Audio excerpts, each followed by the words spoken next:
Bonjour, honorable Hervé Itona. Bonjour, les honorables membres du groupe Parlement debout.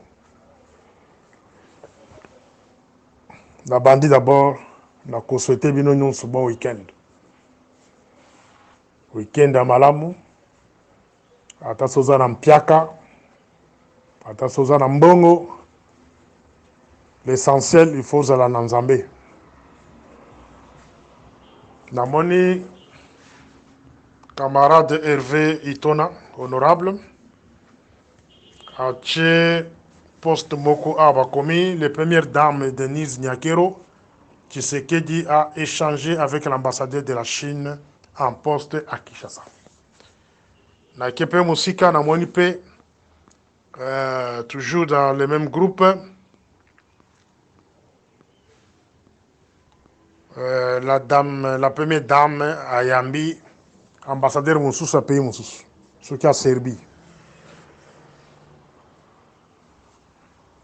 Avant na kende musika, la linga ki na la kisaba baninga o baza na kati ya groupe oyo bato ya service bango nde nazo kolinga mingi nalobela bango mikolo oyo peut-être bayebi oyo na koloba te bamosusu bayebi bamosusu mpe bayebi te. En sécurité toza na oyo tobengi intérêt vital ou intérêt vitaux. Intérêt vital ou intérêt vitaux. Intérêt stratégique. Chaque pays a un autobengi des intérêts stratégiques. Les intérêts vitaux et les intérêts stratégiques. Et puis nous avons ce qu'on appelle des intérêts sécuritaires.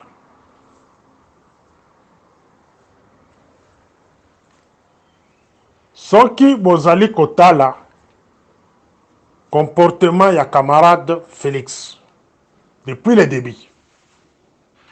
Wana nde mosalanga na vanda tout ce temps na vande la cahier. Na étudiaka comportement na ye, na étudiaka comportement mwasi na ye, comportement bandeko na ye, comportement entourage na ye. Voilà nde mosalanga na ko. Non, loko nyonso na lobaka jour et nuit. C'est à partir du comportement na ye. Les gens vont penser que non, j'ai des gens dans l'entourage naïe, bah, ça va information. Non. C'est sur base, il y a intérêt, un agent bien formé, à côté du comportement. Parce qu'en sécurité, total, il y a des comportements. À partir du comportement de quelqu'un, qui a 80%, il y a Makamo et Asalaka. Il peut commencer à penser que non, non. Moi, j'étais formé pour ça. Camarade Félix Azara Goma, c'était entre 2020, 2019, 2020.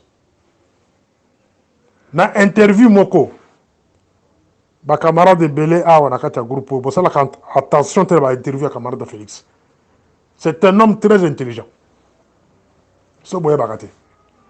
Camarade Félix, il est doté d'une intelligence, oh, il a dépassé, va même à professeur à l'université. Quand il vous parle, boche matoi, bozo biloko lobaka. Bozo makamone lobaka wana puis bon na ko étudiant après une année, 2 ans, 3 ans pour comprendre ce qu'il est. A Ebisabino que il préfère qu'il soit remplacé par une femme. De après lui, il va remplacé par une femme. Kozonga zonga, tu apprendre qu'il y a un décret, loi, nommant sa femme comme conseillère dans la présidence, mais décret on est le caca na Kundulpin. Batikala kotanga na télévision, mais moi c'est un conseillère dans la présidence.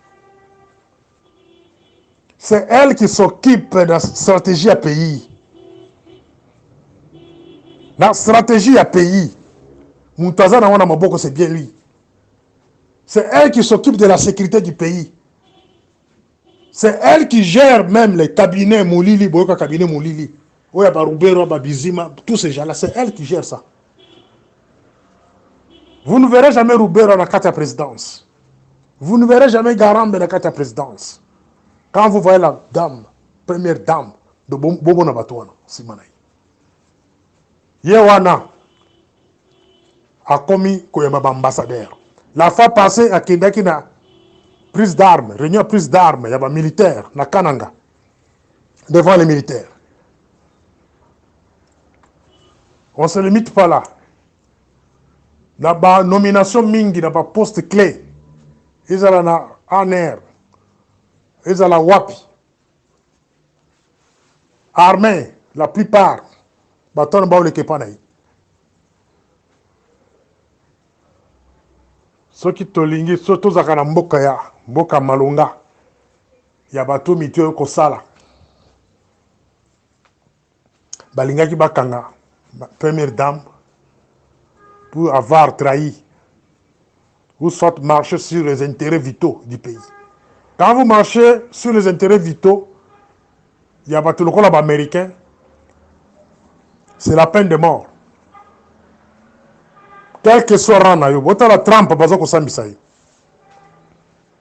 Bota moi si il y a président gabonais, ex-président gabonais, Ali Bongo, lobby batine la prison.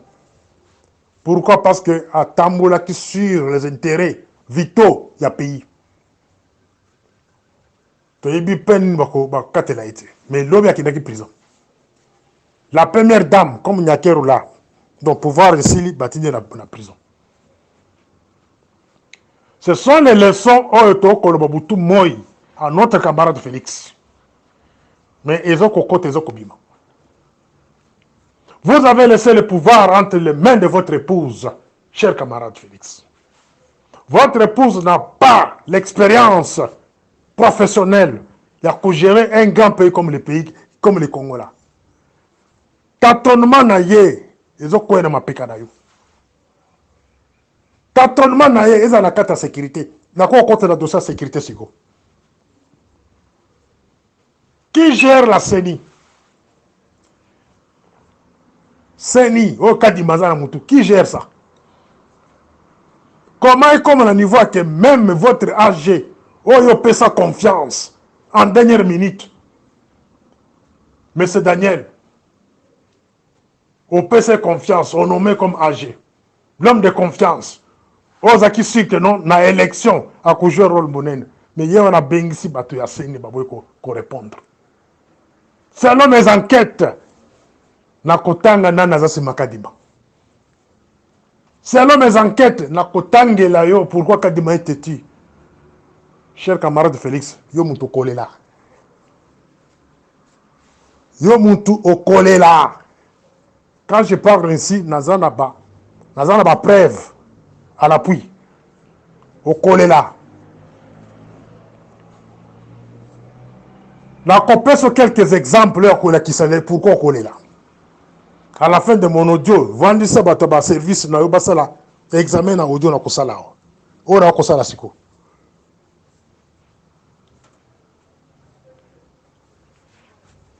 Basala enrôlement. Na ba centre nyonso ya ba enrôlement. Eza na kata Congo, eza na Libanda. Votre service spécialisé en air. Ils ont qui à société. Service no ya en air. Ce que nous kokosa tuna batu bazaliki wana. Tuna batu batu kokende. Tuna mbelu. Tuna moko le service wazawana. Tuna chuchu. Votre ami. Tuna ye. Ce qui en air est associé na processus ya nini ya enrôlement. Ce qui azalaki associé. Voilà, maintenant, là où je parle que, quelque part, vous-même et votre épouse, vous êtes en train de marcher sur les intérêts vitaux du pays. Les intérêts vitaux. Et vous marchez même sur les intérêts sécuritaires du pays. Pas même stratégique. Tous les trois domaines Ils ont piétiné. On organise les élections dans un grand pays comme le Congo, de 80 millions d'habitants, face à un 20 millions ou 30 millions de gens qui vont aller au vote, mais les services de sécurité n'est pas associé. Vous allez dire qu'il y a des gens qui vont communiquer tout ce que je vous parle. Non. Moi-même, les jours d'enrôlement, j'étais à l'ambassade. J'étais à l'ambassade. Na vérifié pour toi, quand il m'avait convoqué tous les résidents de l'Afrique du Sud, je suis allé là-bas.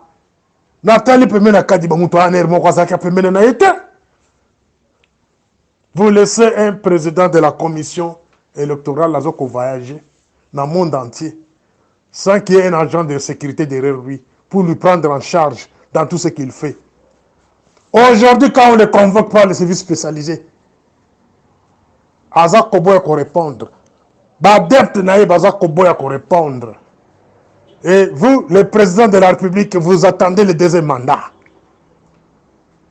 Vous attendez le deuxième mandat. L'IDPS, groupe, dans les réseaux sociaux, vous attendez le deuxième mandat. Face à Kadima, têtu, arrogant. Il est Kadima. Kadima habite avec moi dans le même building. J'ai son parcours. To vanda na pretoria na building moko. Na risik. Soko kulananga ayibi yango bien. J'ai eu le temps ya kotanga fichier Kadima. J'ai eu le temps de kulandela Kadima, même à distance. Naza na aspect moko na koti yango na mozindo na ngote. Na lina ba relation Kadima na Soro. Le patron ya bato à Genève. Na lina yeba relation ni Kadima za na ngona mutu wana.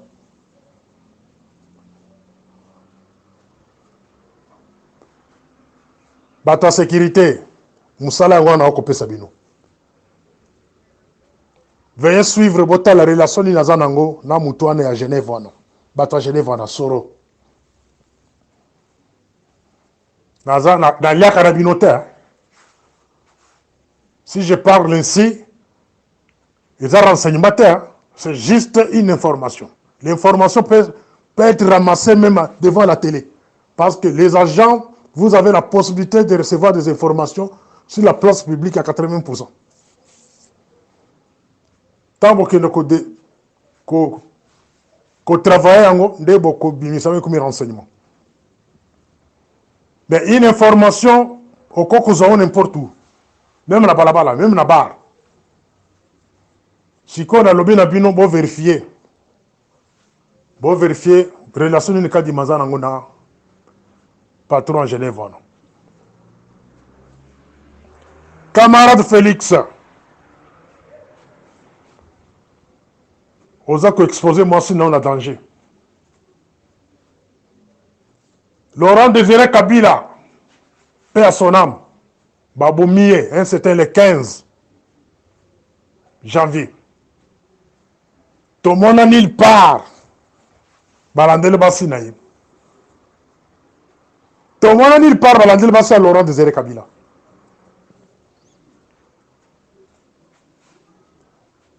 Kabila a le pouvoir de la manière dont nous voyons. Tout le monde il part. Balandel Olive Lembe. Je vous pose la question si aujourd'hui, pouvoir de ici, est-ce que votre épouse sera en sécurité? Ça, c'est une question que je vous pose en tant qu'ami. Compagnon d'élite. Je vous parle en tant que compagnon d'élite. Nous avons milité ensemble dans un même parti. Quand bien même aux autres reconnaître les de sous-soutien, mais moi, je vous appelle camarade parce qu'on a milité ensemble à côté de votre père. Si aujourd'hui votre pouvoir est scellé, est-ce que votre épouse peut être épargnée? Laissons à Côte d'Ivoire, il y a Simone Gbagbo. Et puis sur les sons, et puis sur matière à réflexion. Récemment au Gabon, la première dame du Gabon, bah, tout transféré dans la prison lobby. Pourquoi vous ne pouvez pas éloigner votre épouse de la gestion Congo? Et là, on y a poussé, yo, ou expose à commencer dans la gestion Mboka.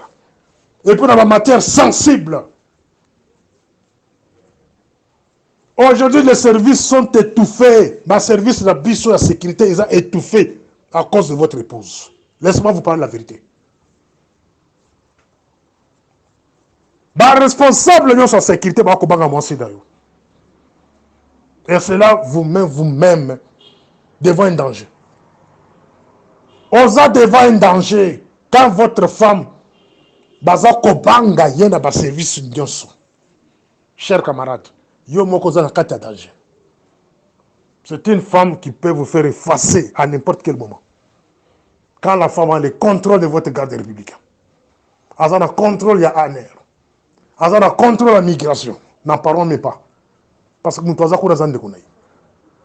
Elle a le contrôle presque à tout. Biso baluba tozaka bongo te, cher ami. Biso baluba tozaka bongo te.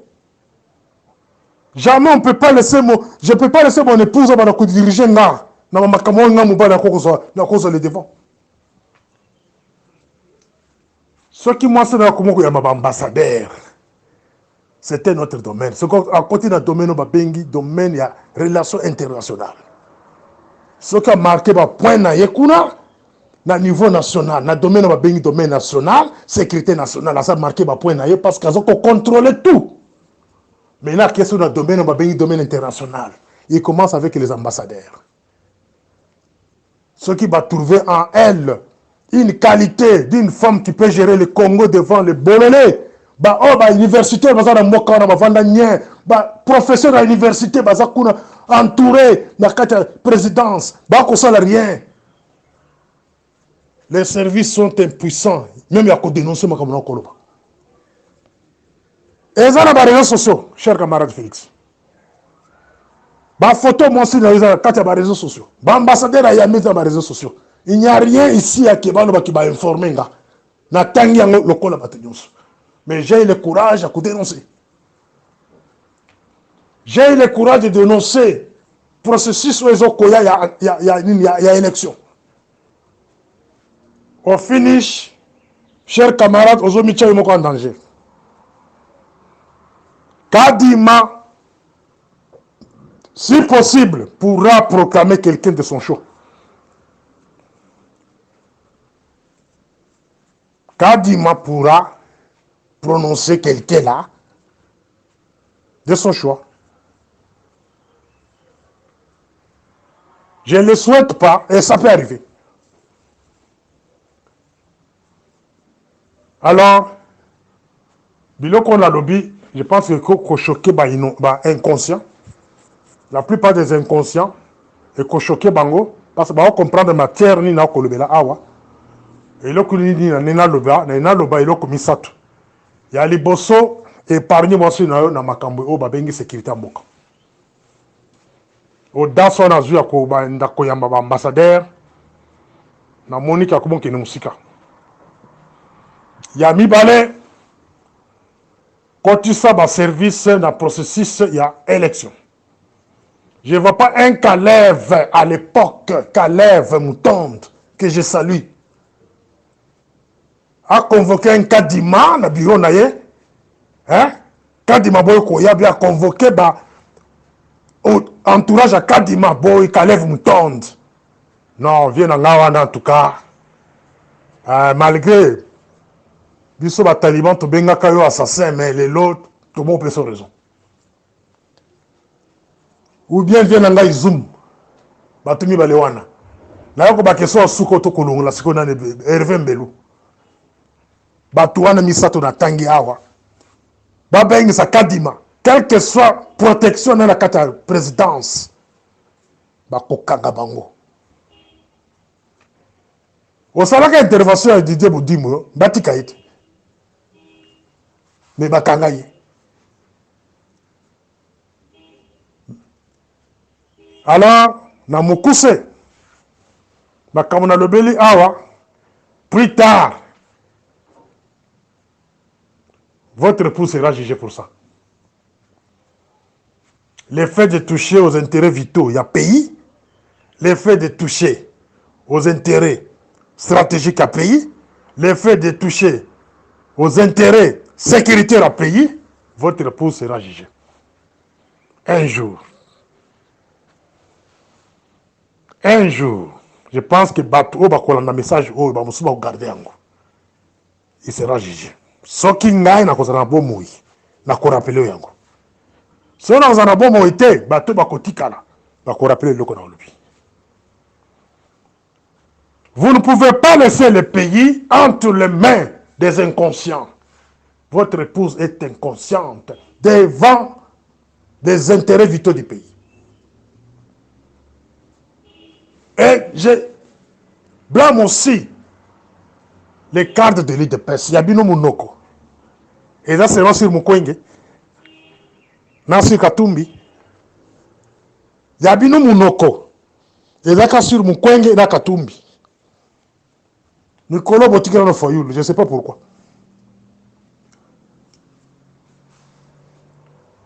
Mon colonie ne va pas tellement mais là, c'est comme moi ça, mon conzenabino. Qui a comment que nous musika. Atika kokota na makamwa gestion en pays. Mon colonie ne va pas tellement mais là. Ba militant et de pes. Quelque part, moi ça, on peut na okumisaye. Maman Denise Nyakero. Oza mwasi. Omi la kisi kie. Oza mwasi devant ba bololé, ya eu de pes. Les soi-disant bato mayele. Oh, ba régime nyos ba ko banga, Mobutu o banga bato eu de pes. Soka lingi a télescopé, ba intellectuel eu de pes. Kabila perd la même chose quand il est en train de télescoper Paul Capitaine Chabani. A télescoper bato belé na Paul Bandoma. A télescoper bato belé eu de pes avec espoir que sont les gens intelligents. Kabila Joseph n'en parlons pas, ba Théophile Mbemba.